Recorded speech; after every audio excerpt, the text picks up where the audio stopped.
At the family medicine clinic, a 17-year-old male named Heath came in because of lower back pain. Clinical examination reveals lots of small growths on the face, light, flat patches throughout his body, and a darker raised patch on his forehead. Heath was adopted early in his life, and his family history is unknown.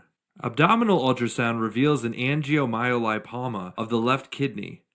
Next to Heath, there's an 8-year-old child named Sylvia.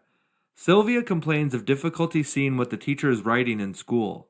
She also has a purple mark that covers the forehead and her right upper eyelid.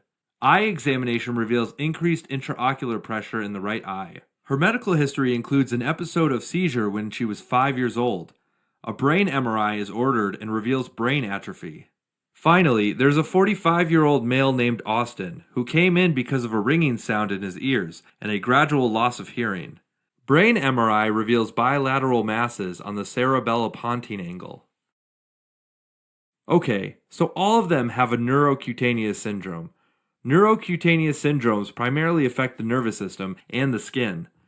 They include Sturge-Weber syndrome, tuberous sclerosis, neurofibromatosis type 1 and 2, and von Hippel-Lindau disease. For the exams, remember that Sturge-Weber occurs due to sporadic mutations, while tuberous sclerosis, neurofibromatosis type 1 and 2, and von Hippel-Lindau disease are autosomal dominant conditions. Alright, now let's take a closer look at these different disorders, starting with Sturge-Weber syndrome, which is also known as encephalotrigeminal angiomatosis. During week 6 of development, as the cephalic portion of the neural tube grows, a network of tiny blood vessels called a vascular plexus develops. There's a gene called the GNAQ gene, which codes for a guanine nucleotide binding protein that is involved in the development of that plexus. Normally, around week 9, the GNAQ gene stops getting expressed, leading to the regression of the vascular plexus. But in Sturge-Weber syndrome, a sporadic mutation occurs that lets some cells keep making GNAQ proteins. The mutated cell then replicates over and over, so all of the cells that descend from it have the mutation. The earlier the mutation arises in embryological development, the more tissues will be affected, since more tissues will originate from the mutant cells. This is an example of somatic mosaicism. This means that individuals have some cells in their body with the mutation and others with the normal gene. Now, as the GNAQ proteins accumulate, it results in the excessive growth of capillaries and tissues that derive from the ectoderm, especially the brain, eyes, and facial skin. The most common presentation is unilateral and complete disease, meaning it affects both the brain and the face on the same side, and most often the eye is not involved. Okay, moving on to tuberous sclerosis. This disorder occurs when there's a mutation in either the TSC1 gene on chromosome 9 or TSC2 on chromosome 16. TSC1 encodes for the protein hamartin and TSC2 for the protein tuberin. These two proteins combine to form hamartin-tuberin complex, which binds to and inhibits another protein called mechanistic target of rapamycin, or mTOR. Normally, mTOR increases cell proliferation, and so the hamartin-tuberin protein complex acts as a tumor suppressor. So when there's a mutation in the TSC genes, it causes an altered hamartin-tuberin protein complex that's unable to switch off mTOR. As a result, benign tumors and growths made of a variety of cell types called hamartomas form throughout the body. Also, the lifetime risk of cancer is increased. The brain and the skin are usually affected the most, along with the kidneys, heart, lungs, and eyes. Now let's move on to neurofibromatoses. There are two types, type 1 and type 2, and they're caused by mutations in the NF1 or NF2 gene, which are found on chromosomes 17 and 22 respectively. For the test, remember, NF1 goes with chromosome 17, and NF2 goes with chromosome 22. Normally, these are tumor suppressor genes that code for neurofibromin and Merlin proteins. Myelin is a protein found in the cytoskeleton of neurons, and its tumor inhibitory mechanism isn't fully understood.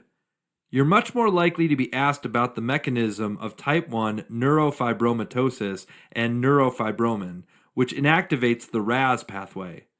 The RAS pathway takes part in many other signaling pathways responsible for cell growth, so dysregulation leads to growth of neurofibromas, which are benign, fibrous tumors that originate from neurons. For neurofibromatosis type 2, a high-yield fact is that it mainly causes schwannomas, which arise from Schwann cells. Finally, von Hippel-Lindau disease is caused by a mutation of the von Hippel-Lindau or VHL gene that is located on the short arm of chromosome 3. The VHL gene is a tumor suppressor gene that codes for proteins in charge of degrading a transcription factor called hypoxia-inducible factor, or HIF. HIF is responsible for upregulating genes that code for platelet-derived and vascular endothelial growth factors, or PDGF and VEGF, both of which promote new blood vessel formation and cell growth. In VHL disease, this tumor suppressor gene is mutated or deleted, causing an increase in a hypoxia-inducible growth factor, which increases the levels of PDGF and VEGF and ultimately the risk of tumor formation. So, VHL disease is characterized by the development of benign and malignant tumors in various organs, such as the eyes, kidneys, adrenal glands, CNS, and pancreas. Alright, now all neurocutaneous syndromes typically present with skin lesions, neurological signs, and formation of various tumors, but each of the neurocutaneous syndromes have symptoms that are special to them and can help you identify them. Let's start with Sturge-Weber syndrome. The first high-yield symptom is the characteristic nevus flammeus, which is a non-neoplastic birthmark. This is also known as a port wine stain, and it's a purple mark on the face in the areas innervated by the trigeminal nerve. The trigeminal nerve, especially the ophthalmic and maxillary distributions, are involved because during embryological development, it's one of the first cranial nerves to develop from neural crest cells. Typically, the port wine stain covers the forehead and upper eyelid on one side of the face, but in some individuals, it covers the whole face. Now in the brain, some individuals develop leptomeningeal angiomas, which are vascular malformations in the meninges that lead to pooling of blood, impaired venous drainage, and brain ischemia. Ischemia causes brain atrophy, which relates to the extent of neurological deficits. These include developmental delay, seizures, and muscle weakness or hemiplegia on the side opposite of the port wine stain or on both sides if the disease is bilateral. The brain can also develop areas of calcification on the brain gyri. This type of brain calcification takes on a tram track pattern because it literally looks like tramway tracks. Now, some individuals also have congenital trabeculodysgenesis, which is when the part of the eye responsible for draining the aqueous humor is underdeveloped. That leads to increased intraocular pressure and glaucoma that can cause reduced vision or even blindness in the affected eye. It is thought that the presence of episcleral hemangioma can also lead to glaucoma. Okay, moving on to tuberous sclerosis. So in the brain, the most common growths are glioneuronal hamartomas, also known as cortical tubers, and subependymal nodules. These lesions can cause neurological problems like seizures. Also, there's an increased risk of developing a subependymal giant cell astrocytoma, or SEGA, which is a type of cancer that can arise from the subependymal nodules. In the eye, hamartomas can develop in the retina, causing vision problems. On the skin, many small, red or flesh-colored papules called angiofibromas can appear, especially on the face. They might also have fibromas under the nails, known as subungual fibromas. Light, flat patches also appear on the trunk called ash leaf spots, and a distinctive dark raised patch on the forehead is a common feature. Another classical feature is a shagreen patch, which is a large, elevated, flesh-colored patch that often appears on the lower back. Another high-yield concept is that, in the kidneys, individuals with tuberous sclerosis can also develop bilateral renal angiomyolipomas, which are benign tumors comprised of blood vessels, smooth muscle, and adipose tissue. Angiomyolipomas can get really big, putting pressure on the kidneys and causing flank pain. In addition, they can bleed spontaneously. Individuals can also have lymphangioliomyomatosis in the lungs, where the lung tissue is gradually replaced by cysts, and this can lead to shortness of breath. In addition, they can develop cysts in the liver and the pancreas. Finally, in the heart, the most common cardiac manifestations are cardiac rhabdomyomas, which are benign tumors that usually affect the ventricles. If it affects the muscles of the mitral valve, it can cause mitral regurgitation. Okay, now moving on to neurofibromatosis type 1, also referred to as von Recklinghausen syndrome. Neurofibromatosis type 1 typically affects the peripheral nervous system, and more specifically, the nerves in the extremities and the skin. It causes numerous neurofibromas, sometimes hundreds. Cutaneous neurofibromas typically start forming in childhood and increase in number over time. They appear as painless, mobile lumps under the skin.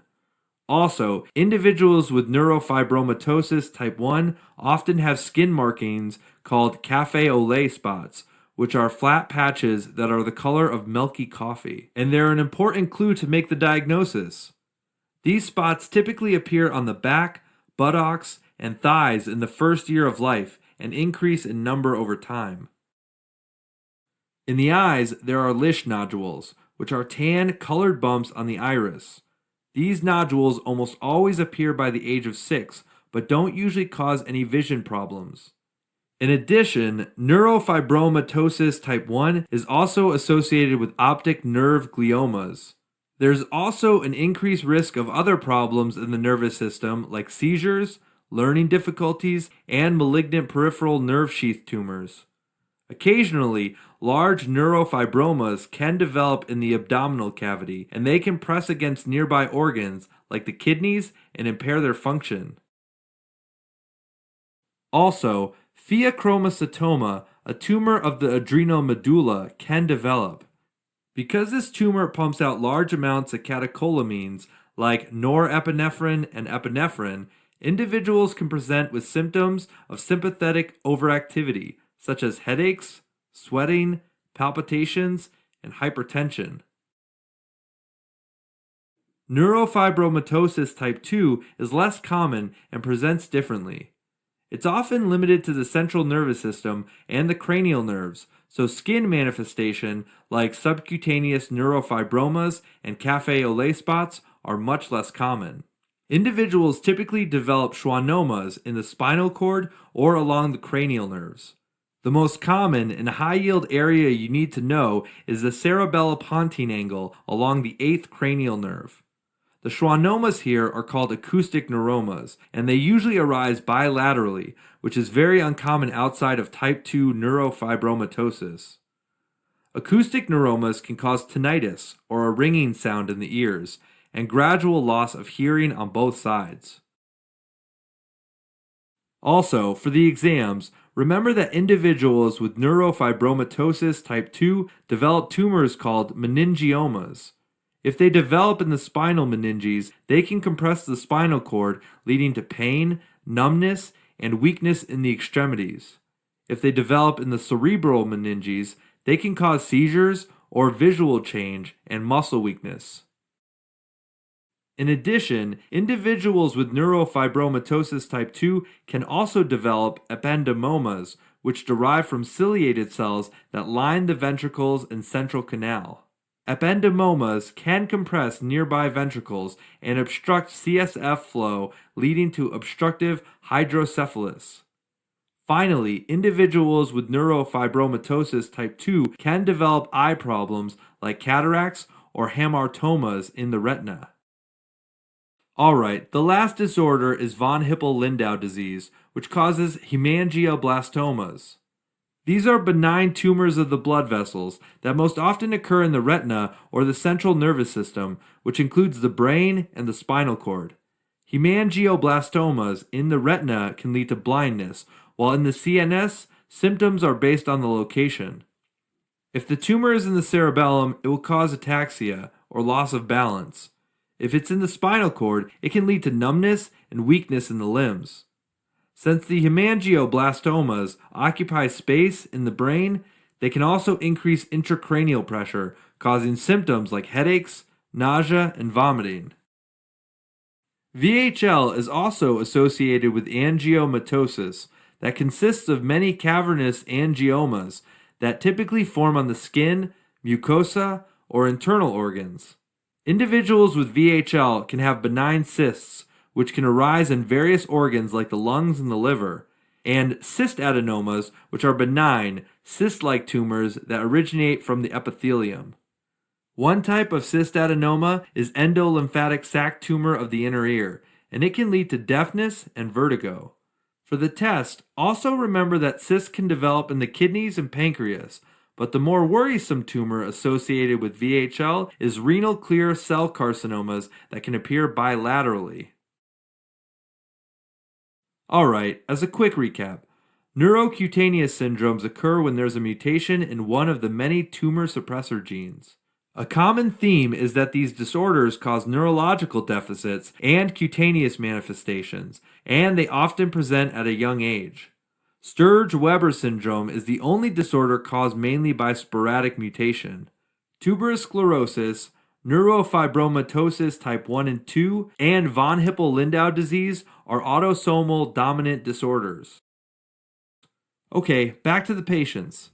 Due to the presence of angiofibromas on the face, ash leaf spots on the trunk, and angiomyolipoma, Heath most probably has tuberous sclerosis.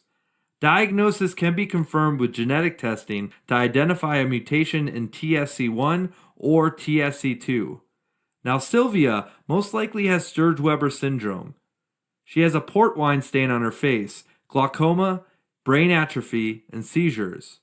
To confirm the diagnosis, brain MRI can be done to look for leptomeningeal angiomatosis and tram tract brain calcifications. Finally, Austin probably has bilateral acoustic neuromas, which is a classic symptom of neurofibromatosis type 2. Genetic testing can be used to confirm the NF2 mutation.